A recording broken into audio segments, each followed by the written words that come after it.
Ons leer God ken op verskillende maniere in ons lewens. Ons bely hom as Vader, as Trooster, as Here en as Regter, maar ook as Skepper.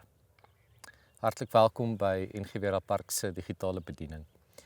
Ek sit vandag hierso in die veld en dit is nie sommer net toevallig nie. Ons begin vandag met 'n 4 week lange reeks waar ons God ontdek in die skepping. Die reeks vir ekologie gaan oor die volgende paar weke kyk na hoe ons aan God verbind word deur die skepping, hoe ons hom bely as Skepper. En ons begin dan na hierdie reeks met hierdie vraag oor hoe ons God ook ontmoet in die skepping. Nou ons weet almal as ons Bybels oopmaak by Genesis 1, dan ontdek ons hoe God homself in die eerste plek openbaar het in die skepping. Nou, dis eintlik iets wat ons in ons Heidelbergse katekismes in die gereformeerde tradisie ook bely. Ons bely dat God homself in die eerste plek openbaar as Skepper en in die tweede plek openbaar deur die woord. Dit is deel van ons belydenis, maar hierdie woord openbaar, God openbaar homself as Skepper, is 'n baie belangrike woord. En ek dink ons almal ken die woord openbaar in die Bybelboek Openbaring, maar verstaan ons regtig wat dit beteken as ons sê God openbaar homself as Skepper? Dit beteken eintlik God ontmasker homself. Hy kom vertel vir ons wie hy is in die skepping as Skepper. Dit is 'n ontbloting, 'n ontmaskering, 'n manier vir ons om toegang te kry tot wie God is in die skepping. Nou wat ons baie keer doen is, ons vat hierdie belydenis, hierdie kragtige belydenis wat ons het van God as Skepper, en ons reduseer dit, en nou gaan ek 'n baie groot woord gebruik, tot 'n empiriese standpunt. Ons sê ons glo dat God Skepper is, ons glo dat hy die aarde en alles daarin en die hemel geskep het, maar ons is geneig om dit te glo as 'n tipe van 'n feit of 'n standpunt. Hierdie ding van waar of vals. En ons reduseer om te glo in God as Skepper as hierdie stelling van glo dit want dit is waar. Maar terwyl dit eintlik baie dieper lê as dit. Die fout wat ons maak wanneer ons hierdie belydenis van God as ons Skepper reduseer tot hierdie half oppervlakkige standpunt van glo net dit is waar, is dat ons hierdie belydenis dan reduseer tot iets wat God gedoen het in plaas van wie God is. Ons sê ons glo in God die Skepper, maar dit gaan oor wie God is, nie net oor wat God gedoen het nie. Wie hy is, God is ons Skepper. Hy is die Skepper van die hemel en die aarde en alles daarin. Nou ons is almal bekend met hierdie Genesis verhaal, die skepingsverhaal, en dit is dikwels die grondslag waarmee ons God as Skepper bely. Maar in geloof aanbid ons ook God as Skepper. En wat beteken dit om God te aanbid as Skepper?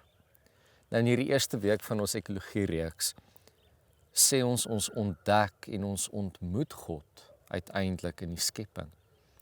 En wanneer ons praat oor skepping, praat ons meer as net natuur. Ek weet dis nou wonderlik dat ons die voorreg het om hier in die natuur te kan wees met al die geluide van die honde en kinders wat in die estate skree, en hopelik hoor jy ook die voëls, en natuurlik is daar niks wat 'n baie diep preek roon soos 'n hadida wat skree nie, so dit gaan gebeur en ek gaan dit inlos.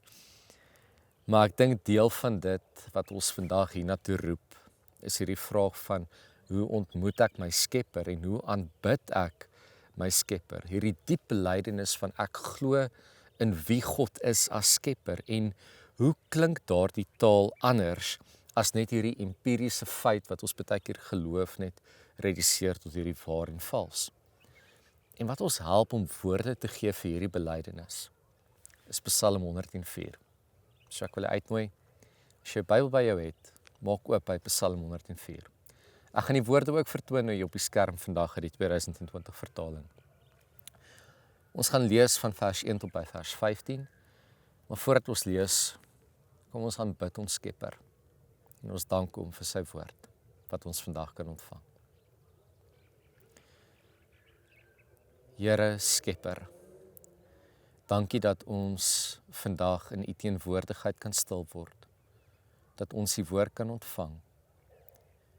Here, dat ons u ook kan ontmoet waar ons is, soos ons is, dat ons met oop harte na u toe kan kom. Dankie vir u woord, dankie vir u teenwoordigheid.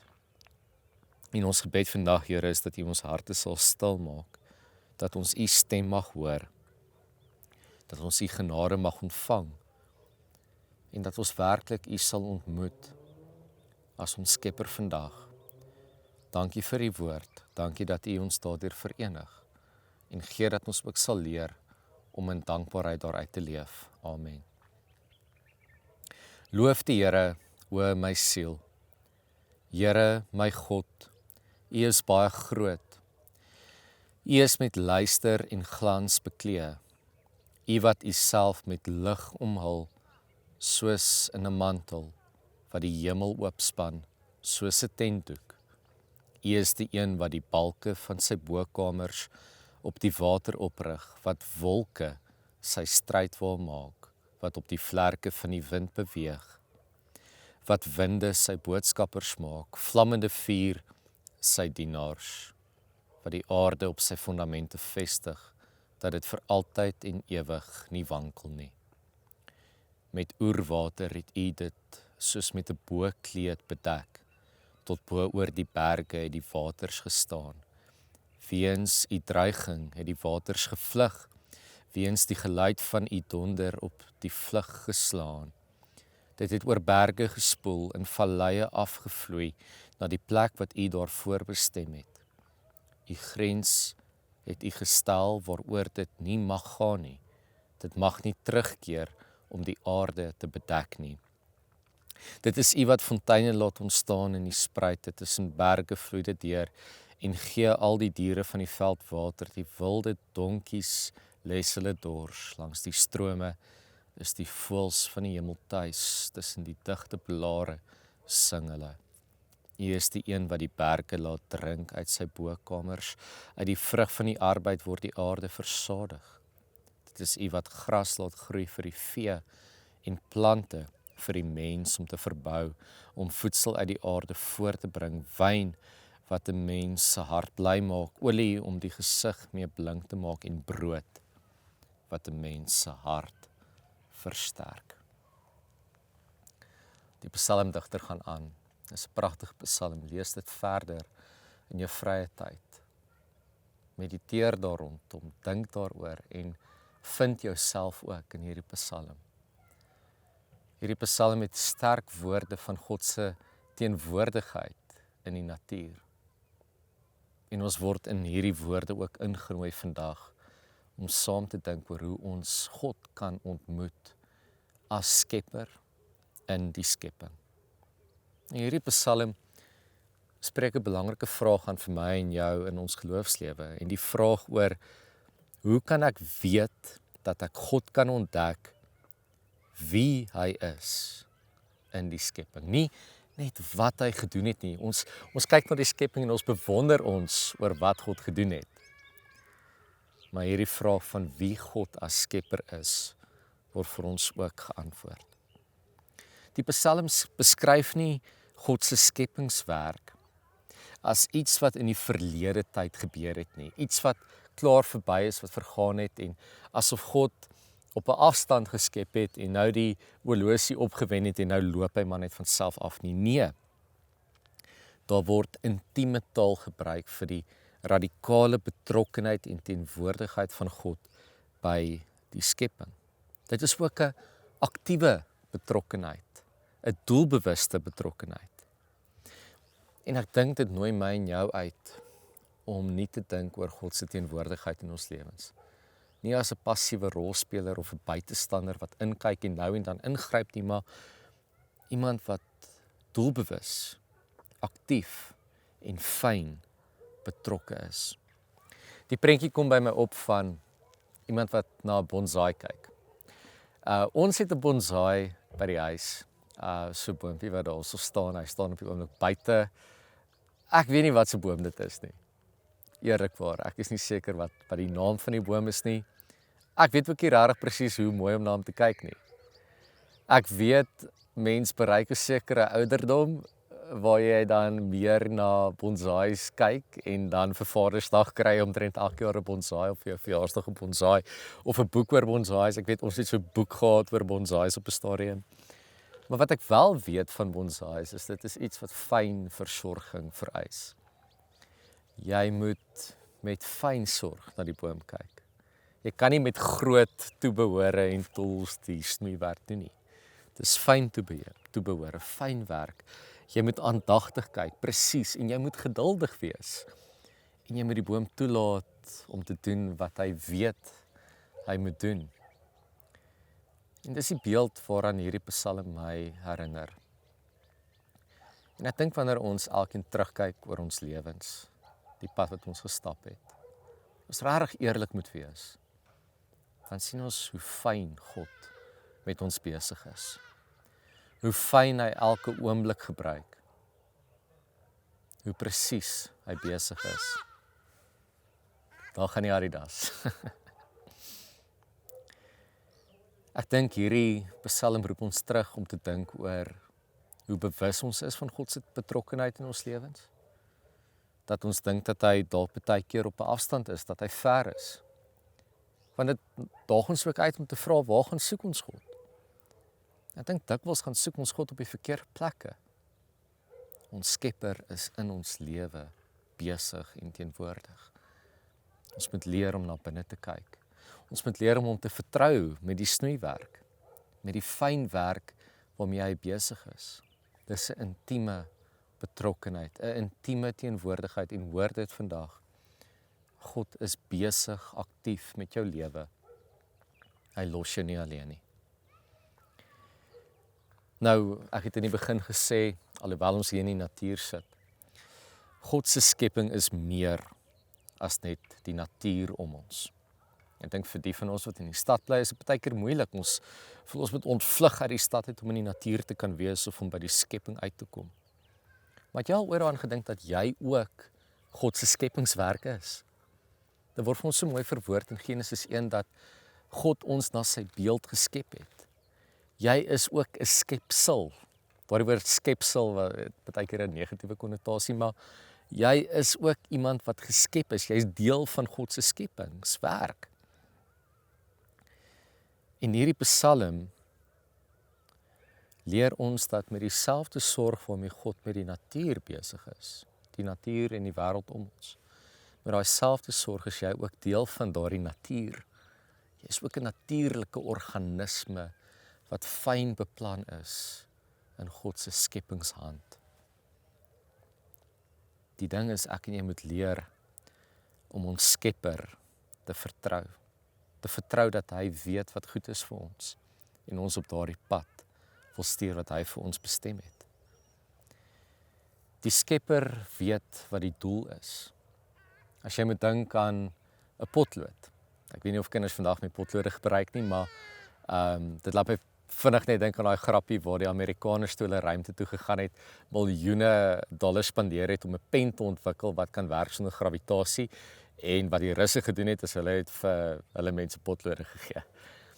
Maar iemand wat 'n potlood gemaak het, die persoon wat dit geskep het geweet wat die doel daarvan is, het geweet waarvoor dit bestem is, om mee te skryf, hoe om dit skerp te maak, hoe om dit te onderhou en hoe om dit te gebruik, hoe om dit op te pas.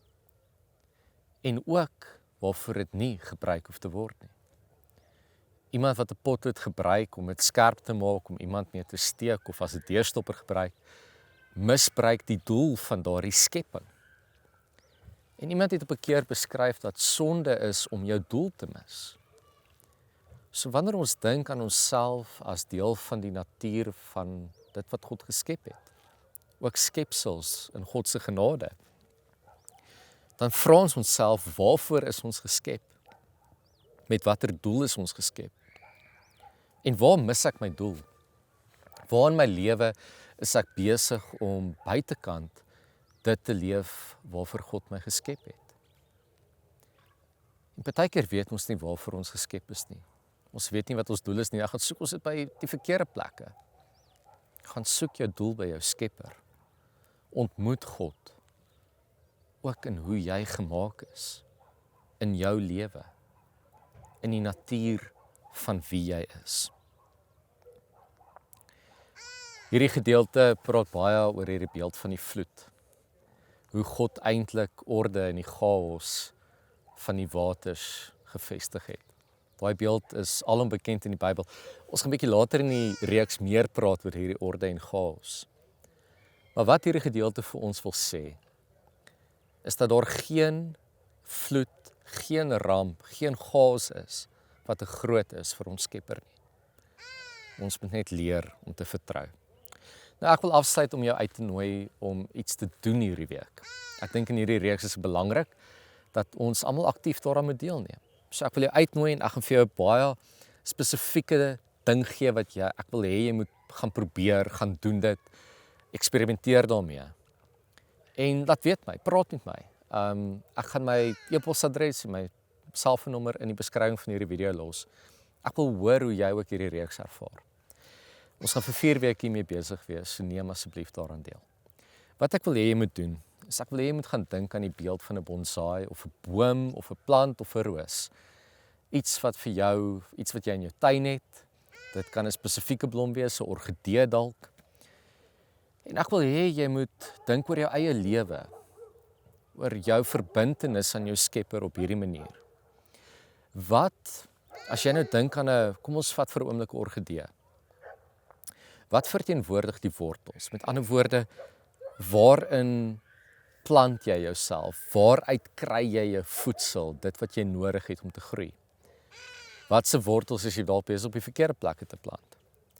Wat is die grond? Wat is die goed waarin jy is elke dag? Is dit goeie grond of is dit grond wat vol onkruid is? Dink aan die blare. Dink aan die vrugte. Watter dinge in jou lewe dra vrug waaroor jy bly kan wees? Dink aan die dorings. Wat maak seer en waar het jy nodig om te snoei? Waar het jy nodig om te laat gaan en God te vertrou? Waar is jy besig om hierdie orgidee neer te sit? Sit jy hom in die regte omgewing dat hy kan doen wat hy moet doen? Gaan doen hierdie oefening. Dit is 'n metafoor om ons te help om bewus te word van hoe ons verbind is aan God en die skepping. Dalk binne in dit ontdek jy God as Skepper op 'n nuwe manier. Kom ons sluit af en ons vra God om ons te begelei ook in hierdie reeks. Hemelvader, dankie dat U skep en onderhou, dat U ons dra, dat U oral om ons is, maar dat U ook intiem teenwoordig is in elke aspek van ons lewens. Dankie vir elke oomblik, elke sekond, elke oomblik van vreugde. En dankie Here ook vir die uitdagings, want ons weet dit is die storms wat ons sterker maak. Die seisoene van die lewe wat draai, wat ons laat beweeg, laat asemhaal. En gee Here, dat ons ook in die tyd wat voorlê, sal onthou dat ons aan U verbind is op 'n kosbare manier. Dankie vir elkeen wat U vir ons gee.